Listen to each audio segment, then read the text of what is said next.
Ms. Nadia Samdin, let's move on.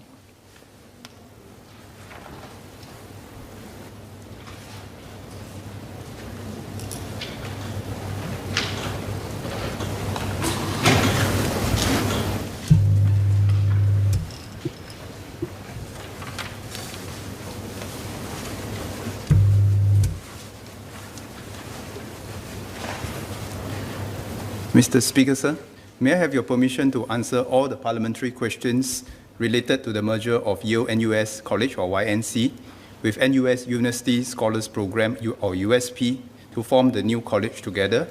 And this will include the initial batch of oral questions from Ms. Nadia Samdin, Ms. Fumiha, Mr. Sean Huang, first filed on 27th to 30th of August for the sitting of 13th September.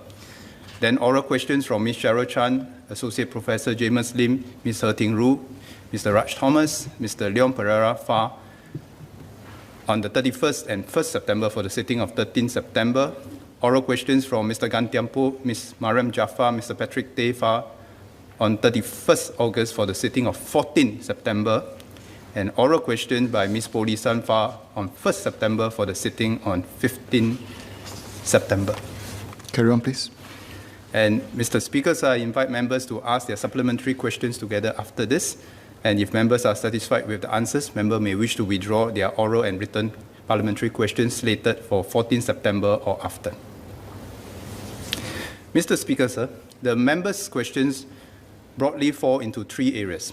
First, the reasons why NUS decided on the merger. Second, the decision-making process. And third, support for students, faculty, and staff in the transition. Let me start with the first, the reasons for the merger. Mr. Speaker, sir, 21 years ago, NUS established the USP. USP started as one of NUS early ventures in offering a broad-based interdisciplinary education to students. Today, it is a very successful residential living and learning model that admits around 220 students each year and has produced about 2,500 alumni to date. 10 years ago, NUS and Yale University established YNC. The aim was to establish a new, unique education model that draws on the best traditions of both the East and the West with a multidisciplinary curriculum. YNC has an intake of about 250 students each year, and more than 800 students have graduated from YNC thus far. It is autonomous within NUS, but as part of the wider NUS family, it taps on resources and facilities of NUS. The YNC degree is awarded by NUS. This decade-long partnership with Yale University has given NUS valuable insights into interdisciplinary liberal arts education and its defining features such as the integration of residential living and learning.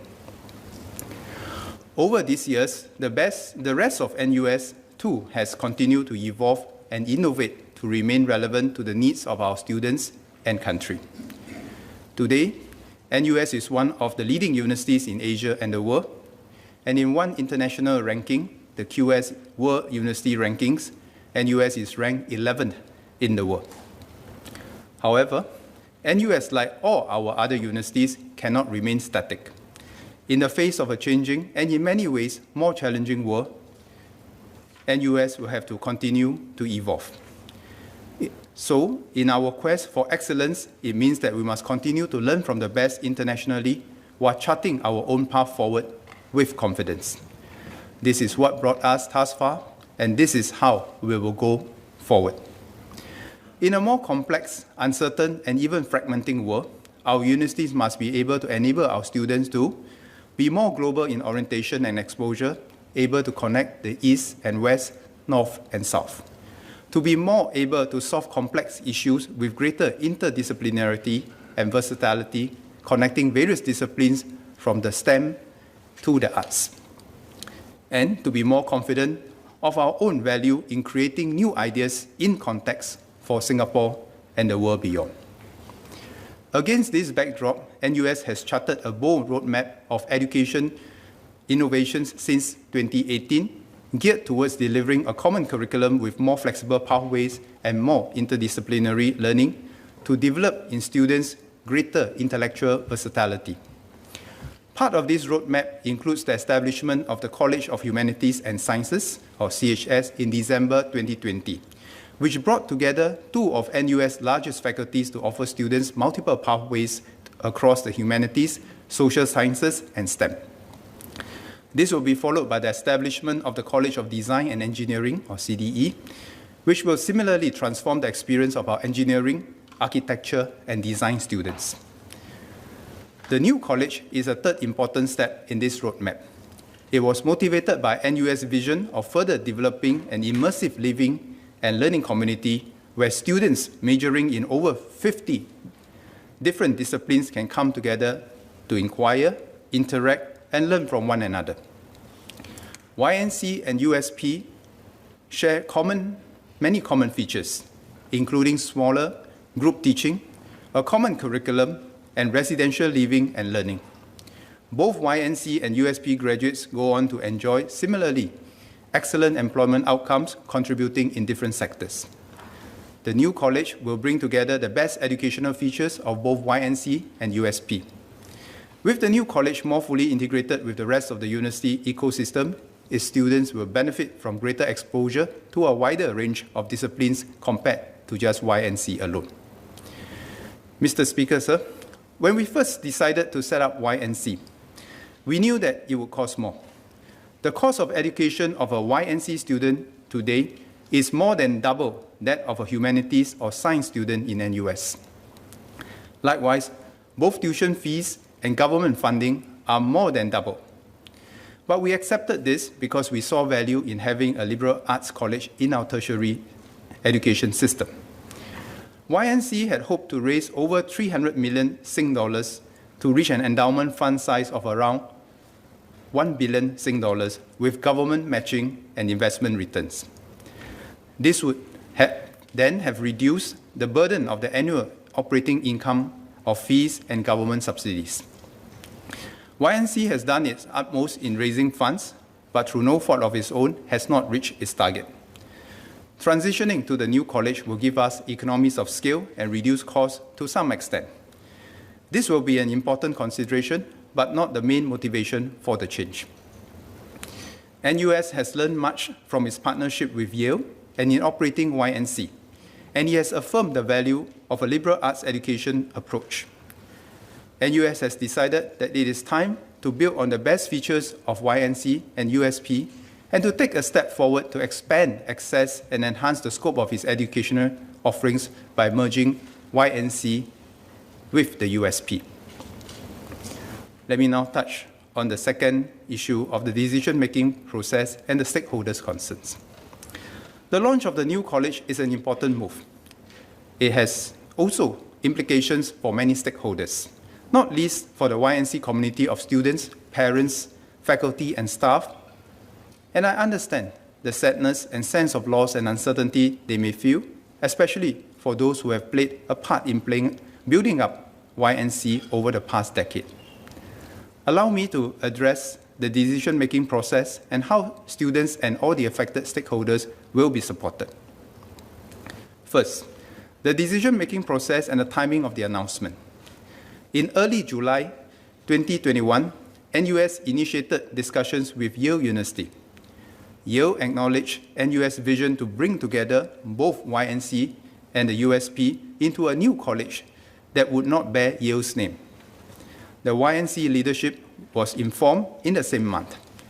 The NUS Board of Trustees endorsed the decision in early August 2021, and the YNC Governing Board endorsed the transition plans in late August. In July, the issue of timing was also discussed with Yale and jointly determined. While the partnership would only end in 2025, both parties felt that the responsible thing to do was to announce it early rather than to hold back. It would have been bad faith to delay the announcement and continue to admit students who would not be able to complete their education in YNC or to continue to hire faculty beyond this juncture. The announcement was thus planned for August after the YNC Governing Board considered and endorsed the broad transition approach. This allowed faculty and staff the maximum time between now and 2025 to work through the details of the transition. This also means that YNC's 2021 intake would be its final cohort. The class of 2025 cohort would have the full 4 years to complete their undergraduate studies at YNC. Some have also asked why was there no consultation with the current student body and staff. NUS did not do so because the decision involved discussions between the senior leadership of two universities and with their respective boards on sensitive issues of strategy and finance. Instead, NUS, once having settled the broad parameters, wanted to give maximum time for the transition to occur and for the stakeholders to be involved in working through the transition issues. Second, students, parents, and alumni have asked how the move affects the stature of the YNC degree. Today, YNC graduates graduate with a YNC degree that is awarded by NUS itself. NUS and YNC have assured all current students that they will graduate with the same degree as their predecessors. NUS and Yale are both globally renowned universities which are well recognized by employers, including the public sector and postgrad institutions. I'm confident that the YNC degree will continue to be highly valued and its past and future graduating cohorts will remain in good standing even beyond 2025. Beyond 2025, NUS will continue to provide supporting documentation to explain the context of YNC and what a YNC degree conveys, and provide letters of recommendation or referees if alumni needed them. Third, concerns around how the merger will affect current students, faculty, and staff. Students in YNC will continue to have access to the full range of majors and minors currently offered by YNC until 2025. I know that many YNC students are actively involved in student organizations and look forward to a fulfilling campus life during their time at the college. The establishment of the new college will open new possibilities for students of YNC, USP, and the new college to interact and collectively participate in active and inclusive student life in the next few years. For faculty and staff, no one will be made redundant as a result of this merger. YNC is an autonomous institution under NUS. YNC faculty and staff have and remain part of the NUS family. NUS has committed to honoring all existing employment contracts. YNC leadership have been engaging faculty members to hear their concerns and discuss possible options for faculty members after the merger takes full effect in 2025, 4 years ahead of time. The YNC Governing Board, comprising NUS and Yale University leadership, will continue to steward the college until its transition in 2025.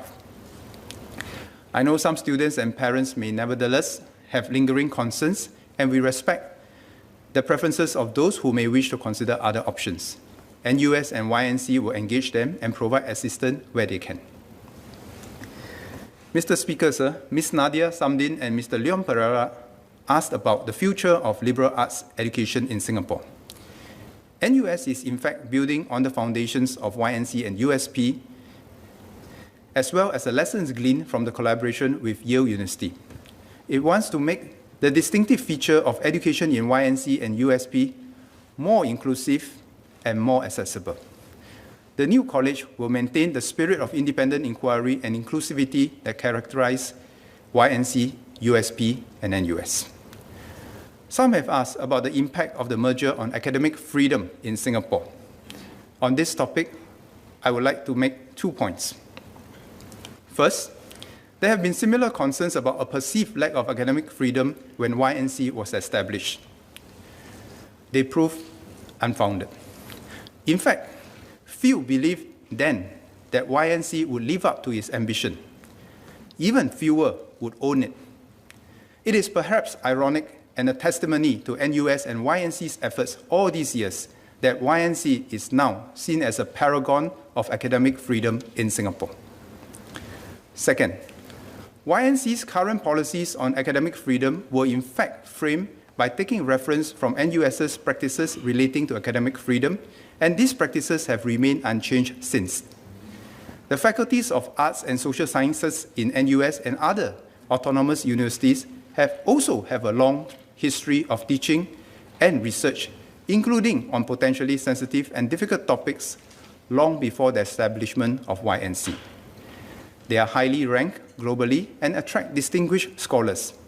It would be grossly unfair to faculty members in NUS and other autonomous universities to suggest that their teaching or research is in any way less rigorous or of lower quality or less free than that of the YNC faculty.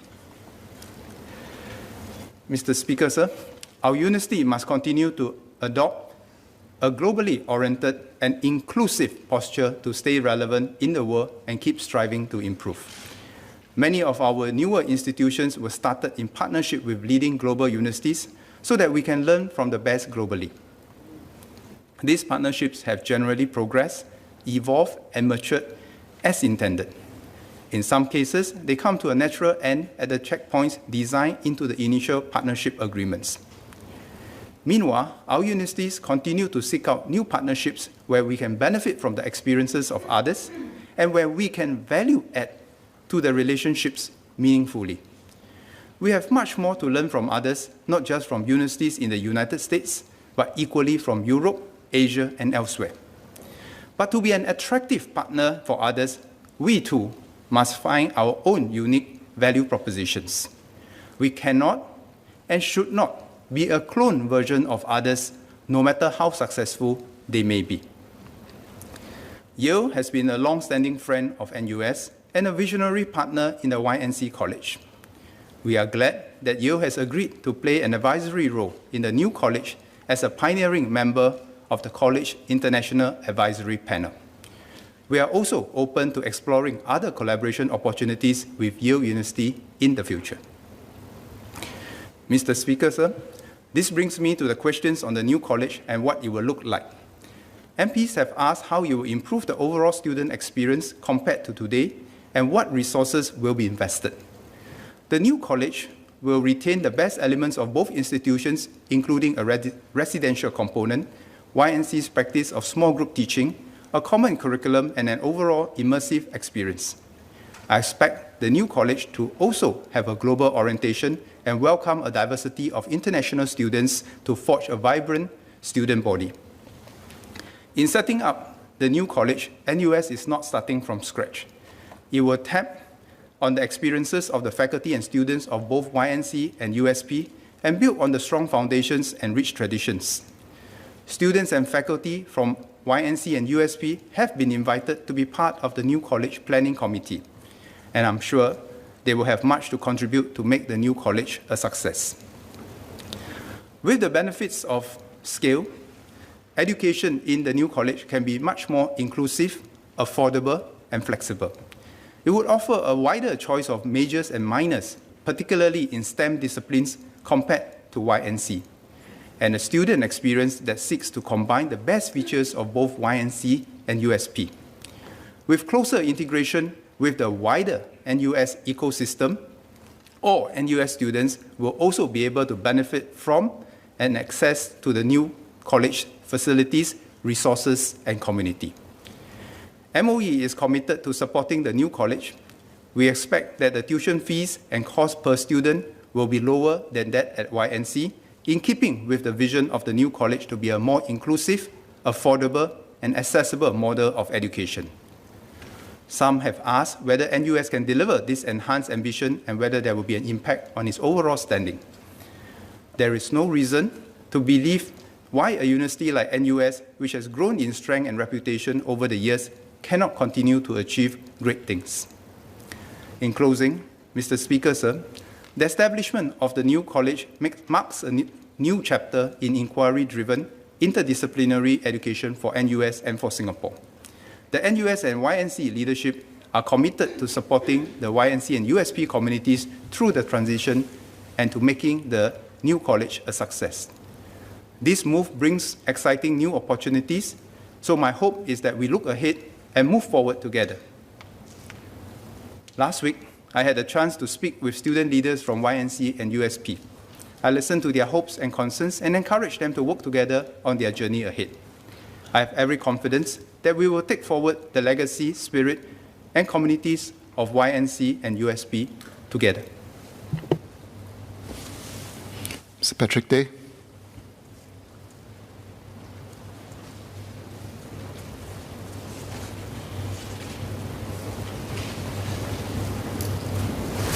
I have two SQs for the Minister. Firstly, what is the extent of integration between YNC and NUS today, and how would this change with the merger? Second SQ is on, the Minister mentioned that costs were relevant consideration, but not the main motivation for the merger. Can Minister elaborate on how financial sustainability was factored into this consideration and how the new college would be made more financially sustainable?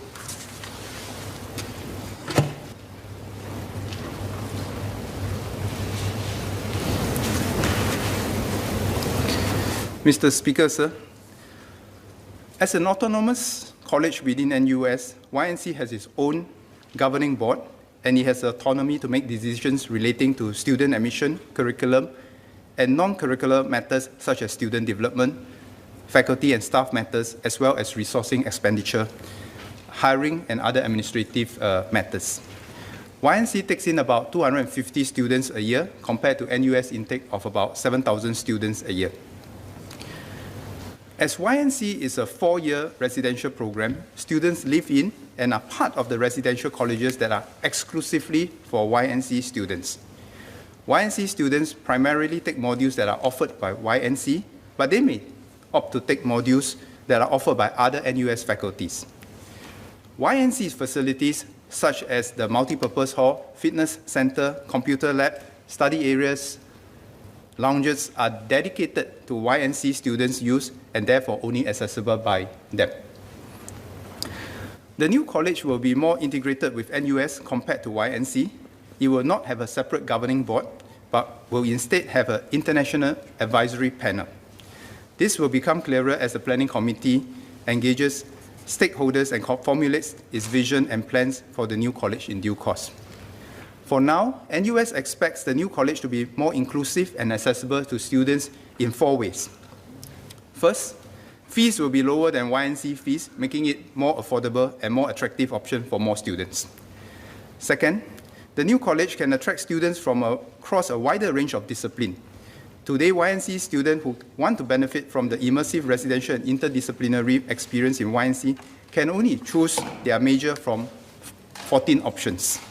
In future, students from the new college will be able to enjoy immersive residential and interdisciplinary experience and access a whole range of about 50 possible majors across NUS, enabling them to interact with a greater diversity of students. Third, compared to the USP experience today, the new college students will potentially have a richer residential life component. And fourth, the new college facilities and resources will be accessible to all NUS students. The planning committee is now engaging the various stakeholders, and I look forward to their report. On the second supplementary questions by Mr. Patrick Tay about the cost issue, let me first reiterate that the overriding reason for this move, as NUS has shared, is the vital role of a broad-based interdisciplinary education and our job to reimagine the higher education and how it will fit into our country's plans going forward so that we can develop a new generation of students that are much more global in their perspective, much more able to connect the East and the West, the North and the South. So that is our higher goal. When YNC was first established, the government recognized that education in YNC would cost more because of its smaller size and unique education model. But we were prepared to invest in building the new facilities for YNC, and we accepted this because we saw value in having a liberal arts college in our tertiary education system. On the specific numbers, on a recurrent basis, YNC is more costly. In 2020, MOE provided around $48 million to YNC in operating grants per year. $48 million per year for about 1,000 students in YNC. On a per student basis, this was more than double that of a humanities and science student in NUS on average. reflective of the highest cost in education.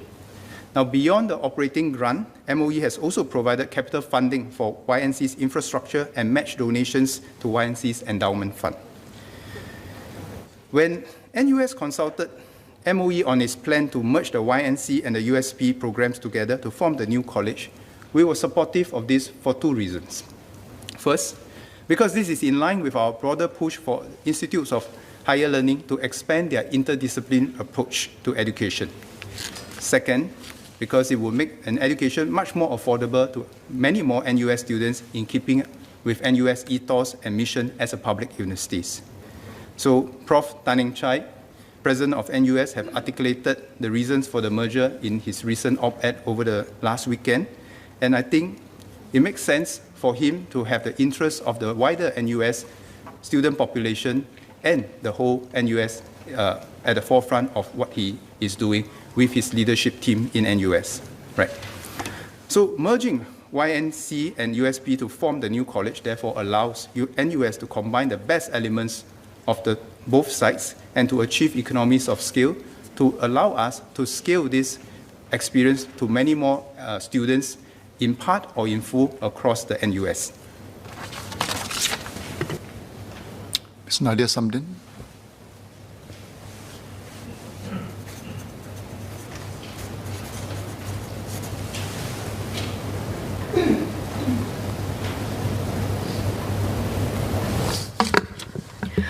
Thank you, Mr. Speaker, sir, and I thank the Minister for his responses. I have two supplementary questions. The first is, given that the intention is to make the liberal arts education more accessible, how much larger does the MOE expect the cohorts to be, given that it's to be noted that the current projected 500 student cohort for the new college is not actually that much bigger than the current combined cohorts of USP and YNC, as well as to what extent will the composition be made out of Singaporeans as well as foreign students? Second, given that potential students will be applying for the next admission cycle in the coming months, will the MOE guide or require new college to set out its admission policy and confirmed majors to be offered, for example, so that potential students and parents can make considered decisions, given that this is a fairly short amount of time?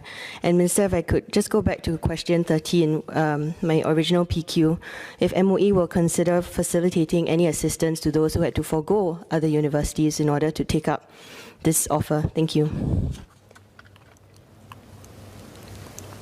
Mr. Speaker, sir, let me deal with the four supplementary questions in order. First, the scaling up of the education, the more interdisciplinary approach to education system will not be just confined to the 500 students in the new college. Some of the best elements that we have been able to learn from these two traditions is that we will be able to scale this even to students beyond those that are going to be at the new college. So yes, for a start, I think the planning committee is looking at 500 or a bit more for the new college. But there are elements of this that will be that will actually percolate to the rest of the NUS ecosystem. That's the first one. Second, today, YNC takes in about 40% of its cohort from the international student community. NUS takes in about 10%.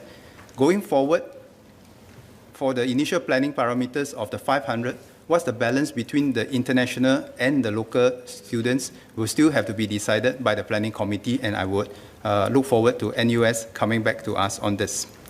On the third issues about the admission policies for the next batch, yes, indeed, NUS is now making clear the offerings for the subsequent batch as early as possible so that they have the maximum time before they sign up for the different courses for the next batch, which will matriculate next year.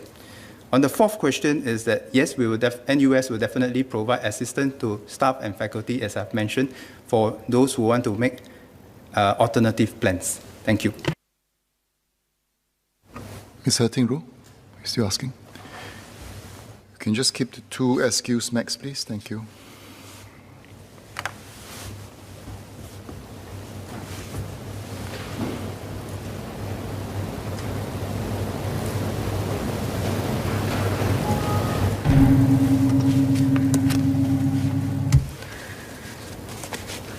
Thank you, Minister.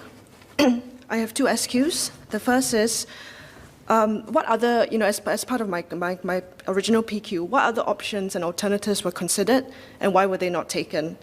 Secondly, what do you feel is the impact on the future possible tie-ups, and also some of our existing tie-ups, for example, Duke-NUS? Especially there's a certain impression given that maybe, even though we might approach other external parties for similar collaborations in the future, will we then suddenly decide that actually, we've had enough, we've benefited enough, we're going to forge ahead? So, I think that really ties into our academic standing and our reputation. Thank you.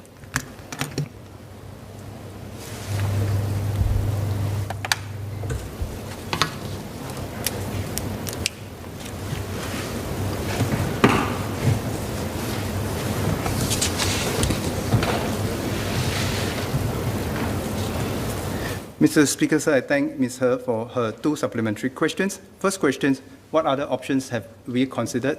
In fact, actually, President of NUS, Professor Tan Eng Chai, have laid it out in his op-ed. There are various options to consider, but the most important thing is to remember what are the guiding considerations in deciding on any options. There are two guiding options. One, to make sure that we develop a generation of students that are much more global in their perspective, much more able to apply interdisciplinary approach to problem solving. Second is to make sure that the whole experience in our universities is much more inclusive, much more affordable, much more accessible to a wider number of students. And it's based on this that we decided that amongst the various options, whether to continue the current model, to merge the USP with the YNC, or to even develop a separate model, as someone would have said, that amongst all these different models, NUS have decided that the best way to achieve both objectives that I've just illustrated is to combine the USP and the YNC program together to make it much more affordable, accessible to many more students. On your second supplementary questions about our posture towards international partnerships with other foreign universities. Indeed, as we speak today, we are in the process of building up new partnerships with with other universities across the world. And why are we doing so? For two reasons. First, we must make sure that we continue to learn from the best.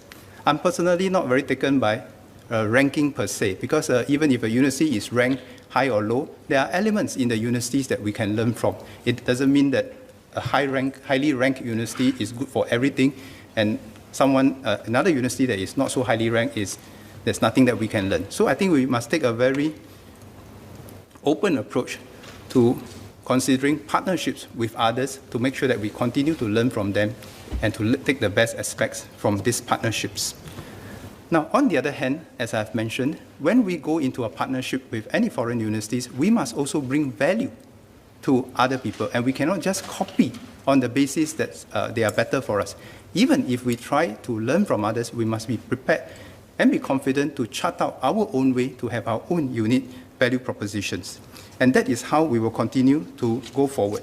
So at this point in time, I don't think this partnership coming to its natural checkpoint will have any implications for any of the other partnerships that we are in or exploring with others.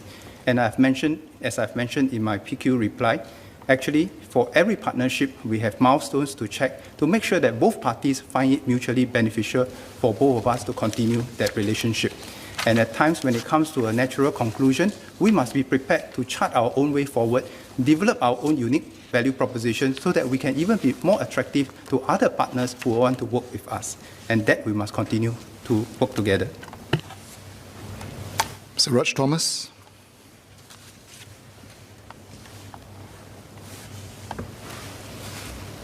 Thank you, sir.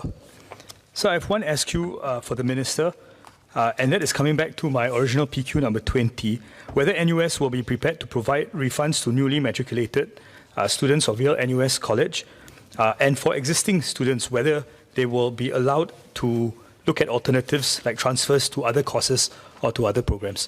Thank you, sir.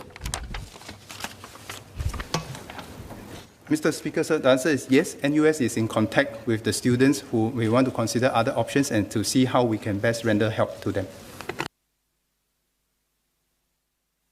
Mr. Sean Wang.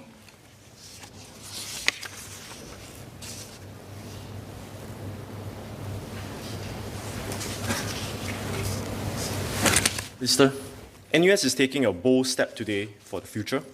Can I ask the Minister, what would the Minister define as success for NUS and its students, given its vision for its interdisciplinary education? Thank you.